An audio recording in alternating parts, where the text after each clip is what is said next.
Court ने कहा है कि अगली तारीख तक उनको मदुरै जेल में ही रखा जाएगा और अलग अलग केसेस में उनको पुलिस कस्टडी में रिमांड पे नहीं लेके जाया जाएगा। तो ये बड़ी राहत है उनके लिए। क्लबिंग की बात देखिए शुरू तो हो ही गई है, आज से ही शुरू हो गई है, जब उन्होंने उनको ये कह दिया है कि आप उनको मदुरै जेल में रखिए, इनको इधर उधर ना लेके जाइए। तो अगली डेट पर उम्मीद है कि क्लबिंग जब 28 तारीख की डेट आएगी तो क्लबिंग पर भी हमें कुछ और बड़ी राहत मिले, आज से बड़ी। आज की जो सुनवाई है वो हमारे लिए काफ़ी पॉजिटिव रही है। कोर्ट ने हमें काफ़ी पॉजिटिव तरीके से हमें सुना, काफ़ी समय हमें दिया सुनवाई में। और इसमें एक चीज़ मैं और आपके माध्यम से आपके दर्शकों को बता दूं कि कोर्ट ने हमारे केस को कहा है कि हम इस केस की सुनवाई के लिए हम थोड़ा कोशिश करें कि हम जल्दी इसको सुनवाई करें। अभी देख सकते हैं मैम के हाथ में पूरा जो है कहीं ना कहीं मनीष कश्यप का ही केस के रिलेटेड फाइल्स बने हुए हैं। कितना मुश्किल आ रहा है मनीष कश्यप को, इतना सारा मोटा फाइल बन गया है, कितना मुश्किल है इसके सामना करना पड़ रहा है आप लोगों को? नहीं, जितनी मोटी फाइल होगी उतने लिए हमारे लिए आसानी हो जाएगी। अच्छा। उस चीज़ को लड़ने के लिए कि जितनी मोटी फाइल होगी हमारे पास, इसका मतलब ज़्यादा इन्फॉर्मेशन है। अच्छा। और हमारे पास ज़्यादा कंटेंट है वहाँ बोलने के लिए और अपनी बात को आगे रखने के लिए। हमने कोर्ट के सामने विषय उठाया कि एनएसए जो है ये पूरी तरीके से गलत हमारे खिलाफ लगाया गया है। सामने तमिलनाडु की तरफ से कपिल सिब्बल जी पेश हुए थे, उन्होंने इन सब चीज़ों को अपोज किया, लेकिन इन सारी चीज़ों को सुनते हुए फिलहाल के लिए माननीय न्यायालय ने इसमें अगली तारीख 28 तारीख लगा दी, 28 अप्रैल। चीफ जस्टिस ने ये सबसे पहले आते ही बैठते ही उन्होंने सबसे पहले यही बात बोली कि why NSA, what is the like importance, what is the exact meaning, आपने क्यों लगाया है एनएसए। तो उनके पास भी उसके लिए एग्जैक्ट जवाब नहीं था, जिसके लिए वो डेट 28 तारीख को दी गई है। क्या लगता है 28 तारीख को कुछ राहत मिलेगी मनीष कश्यप को? बिल्कुल मिलेगी। मनीष कश्यप को लेकर सबसे बड़ा दिन आज था। आज सुप्रीम कोर्ट में उनकी सुनवाई होने वाली थी। उनका जो वकील है आदित्य देसवाल जी हैं, वो बताएंगे आज क्या हुआ कोर्ट में। सर जी देखिए, आज हमारा केस ऑनरेबल चीफ जस्टिस के सामने लगा हुआ था और हमने कोर्ट के सामने विषय उठाया कि एनएसए जो है ये पूरी तरीके से गलत हमारे खिलाफ लगाया गया है। उसके अलावा जितनी भी एफआईआरस हैं ये सेम विषय के ऊपर उन्होंने बहुत सारी मल्टीपल एफआईआरस हमें झूठे मुकदमे फंसाने के लिए हमारे खिलाफ ये एफआईआर कर दी गई हैं। तो इनको क्लब करके कंसोलिडेट करके इनको स्टेट ऑफ बिहार में भिजवा देना चाहिए। सामने तमिलनाडु की तरफ से कपिल सिब्बल जी पेश हुए थे, उन्होंने इन सब चीज़ों को अपोज किया, लेकिन इन सारी चीज़ों को सुनते हुए फिलहाल के लिए माननीय न्यायालय ने इसमें अगली तारीख 28 तारीख लगा दी, 28 अप्रैल। और 28 अप्रैल तक उन्होंने किसी भी प्रकार की पुलिस कस्टडी, मनीष कश्यप की किसी प्रकार की पुलिस कस्टडी पर रोक लगा दी है। अच्छा। जैसा कि आप सभी जानते हैं कि स्टेट ऑफ तमिलनाडु में टोटल 6 एफआईआर मनीष कश्यप जी के खिलाफ दर्ज हो गई थी। तो उसमें एक केस में एक केस में पुलिस कस्टडी खत्म होती थी तो दूसरे केस में पुलिस कस्टडी शुरू हो जाती थी। तो इसी तरीके से उनको पूरा तमिलनाडु भ्रमण उनको कराया जा रहा था।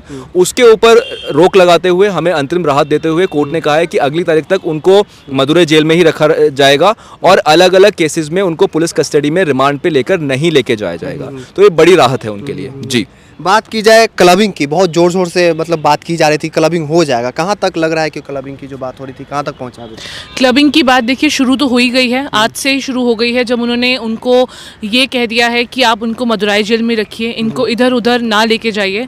तो अगली डेट पर उम्मीद है कि क्लबिंग जब 28 तारीख की डेट आएगी तो क्लबिंग पर भी हमें कुछ और बड़ी राहत मिले, आज से बड़ी। लोगों को थोड़ा सा समझा दे कि क्लबिंग होता क्या है। लोग पूछते हैं क्लबिंग क्या है, क्लबिंग क्या है, क्लबिंग बता दीजिए है क्या? क्लबिंग का मतलब बहुत ही सरल भाषा में ये होता है कि अगर किसी एक मुद्दे पर किसी एक जगह पर कार्यवाही चल रही है और उसी ही सेम मुद्दे पर अगर किसी और जगह पर कार्यवाही चल रही है, तो जिस जगह पर पहले स्टार्ट करी होती है या जिस जगह पर मेन जो कॉज ऑफ एरिया होता है उसको आप वहीं लेकर आइए। इसलिए यहाँ पर भी जो 5 मार्च को एफआईआर हुई थी बिहार में, उस पे साथ हम सबको क्लब कर रहे हैं। जितनी भी उसके बाद एफआईआर हुई, चाहे वो तमिलनाडु में अलग अलग समय पर हुई, किसी भी समय पर जितनी भी 6 एफआईआर हुई, वो हम चाह रहे हैं कि जो बिहार की जो फर्स्ट एफआईआर है जो 5 मार्च को करी गई, हम उसके साथ क्लब मतलब सारे जितने केस है उनको क्लबिंग कर दी जाए। क्लबिंग से फायदा क्या होगा मनीष कश्यप? क्लबिंग से यही फायदा होगा कि जहां उनका अगर कंटेंट सेम है, उनकी अगर चीजें सेम हैं, तो एक ही जगह पर कार्रवाई होगी, एक ही मुद्दे पर 2 जगह पर कार्रवाई नहीं हो सकती। अभी जो डेट 28 तारीख को दी गई है, क्या लगता है 28 तारीख को कुछ राहत मिलेगी मनीष कश्यप को? बिल्कुल मिलेगी। जैसे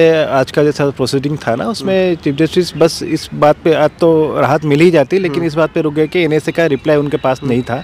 तो स्टेट ऑफ तमिलनाडु ने टाइम लिया है कि एनएसए रिगार्डिंग हम जो भी मुद्दा उठाएं उसके रिगार्डिंग वो रिप्लाई करेंगे।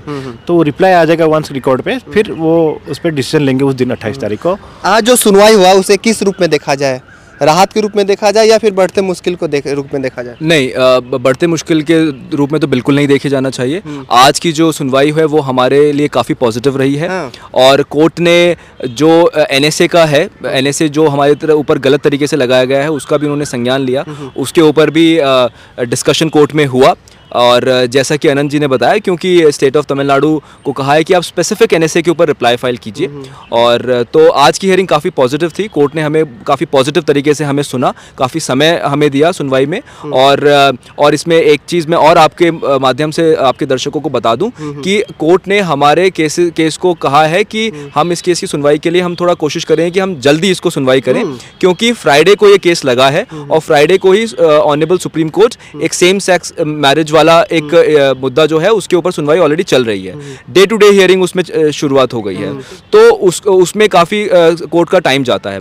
तो हमारे केस को उन्होंने कहा कि क्योंकि ये केस भी काफ़ी इंपॉर्टेंट है, अर्जेंट है, तो इसके लिए उन्होंने जो एडवोकेट्स इसमें पेश हो रहे थे हम लोगों से भी आग्रह किया कि आप लोग जल्दी आ जाइएगा, हम लोग इसको सुनने के लिए जल्दी बैठेंगे, क्योंकि हमारे पास और भी आगे केसेस लगे हुए हैं पूरे दिन में, तो जिससे ये केस मिस ना हो पाए और हम इसमें सुनवाई कर सकें। कितना मेहनत कर रहे हैं मनीष कश्यप को क्लबिंग कराने के लिए या फिर उनको रिहाई दिलाने के लिए, कितना मेहनत कर रहे हैं आप लोग? जी देखिए, जब से ये केस हमारे पास आया है हम लोगों ने अपनी पूरी जी जान इसमें लगा दी है।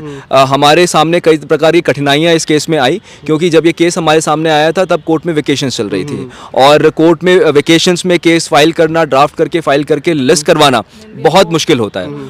और उसके बाद हमें नहीं पता था कि टोटल कितनी FIR इसमें है। एडमिनिस्ट्रेशन ने हमें नहीं बताया गया था कि कहाँ पे कितनी FIR हमारे खिलाफ हो गई हैं, तो सूचना का अभाव भी इसमें हमारे सामने था। तो उन सारी कठिनाइयों को हमने पार पाते हुए हमने इसको मैटर को लिस्ट करवाया। फिर बीच में दुर्भाग्यवश एक तारीख पे हमारा मैटर सुनवाई के लिए ही नहीं आ पाया, 10 तारीख को, जैसा कि आप जानते हैं। तो बहुत सारी कठिनाइयाँ इसमें आई हैं, लेकिन हमने इसमें पूरी जी जान लगाई हुई है, और हमें न्यायालय में पूरी आस्था है और हमें पूरा विश्वास है कि अगली तारीख पे कुछ बहुत बड़ा ऑर्डर हमारे फेवर में आएगा। अभी देख सकते हैं मैम के हाथ में पूरा जो है कहीं ना कहीं मनीष कश्यप का ही केस के रिलेटेड फाइल्स बने हुए हैं। कितना मुश्किल आ रहा है मनीष कश्यप को, इतना सारा मोटा फाइल बन गया है, कितना मुश्किल है इसके सामना करना पड़ रहा है आप लोगों को? नहीं, जितनी मोटी फाइल होगी उतने लिए हमारे लिए आसानी हो जाएगी। अच्छा। उस चीज़ को लड़ने के लिए कि जितनी मोटी फाइल होगी हमारे पास, इसका मतलब ज़्यादा इन्फॉर्मेशन है। अच्छा। और हमारे पास ज़्यादा कंटेंट है वहाँ बोलने के लिए और अपनी बात को आगे रखने के लिए। आपसे एक व्यक्तिगत राय लेना है, मनीष कश्यप वो केस को कैसे देखती हैं आप? जैसे बाकी सभी केसेस को देखते हैं, हमारे लिए सारे केसेस सेम हैं। जैसे न्याय के लिए न्याय एक जैसा ही है, वैसे हमारे लिए नहीं, बात की जाए NSC एंड ऑल जितना केस हुए हैं उन पे, व्यक्तिगत पूछ रहा है, जो आप एडवोकेट से मेरे से बात करिए, क्या NSA लगना चाहिए था उन पे? देखिए, लगना तो नहीं आप स्टडी कर रही हैं। हाँ, लगना तो नहीं चाहिए था। आज कोर्ट में भी यही बात उठी है। चीफ जस्टिस ने ये सबसे पहले आते ही बैठते ही उन्होंने सबसे पहले यही बात बोली कि why NSA, what is the like importance, what is the exact meaning, आपने क्यों लगाया है NSA। तो उनके पास भी उसके लिए एग्जैक्ट जवाब नहीं था, जिसके लिए उनके वो जवाब, क्योंकि हमने जो अपनी एप्लीकेशन हमने कल ही फाइल करी है, हमने एक अमेंडेड एप्लीकेशन और फाइल करनी है। मतलब हम जो हमारी जो मेन रिट पिटिशन है, हम उसी में अपनी जो प्रेयर है उसको अमेंड करेंगे, और उसमें हम वापस से NSA को हटाने के लिए हम उसमें बात करेंगे। तो NSA के ऊपर तमिलनाडु को कहा है कि अगली तारीख से पहले, 28 तारीख से पहले वो एक रिप्लाई फाइल करेंगे। सर, जाते जाते आपसे सवाल है, कितना लग रहा है कि मनीष कश्यप की जीत होगी, या उनके जितने फैंस देख रहे हैं वो भी वेट कर रहे हैं, इंतजार कर रहे हैं कब मनीष कश्यप बाहर आएंगे, हमारे मुद्दों की उठाएंगे, मतलब उनके लिए क्या बोलना चाहते हैं? जी, मैं उनकी परेशानी समझ सकता हूँ, उनके समर्थकों की परेशानी और उनका दर्द मैं समझ सकता हूँ।